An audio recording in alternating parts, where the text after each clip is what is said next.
ഇതാണ് ഞാൻ നേരത്തെ പറഞ്ഞ ആ സസ്പെൻസ്. ഇതു എന്തൊക്കെയുണ്ട് വിശേഷങ്ങൾ?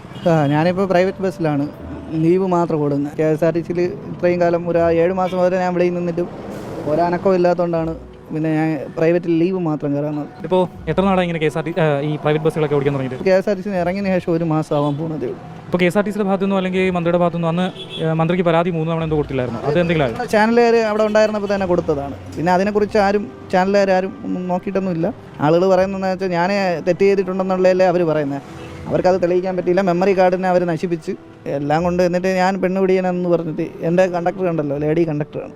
KSRTC ബസ്സിൽ നിന്ന് നേരെ പ്രൈവറ്റിലേക്ക് വന്നിരിക്കുകയാണ്. ഏത് ബസ്സാണ് ഓടിക്കാൻ സുഖം?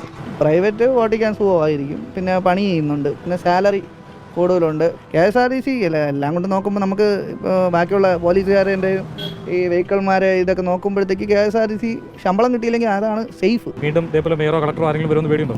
അതുണ്ട്. ഇപ്പം ഞാൻ സിവിൽ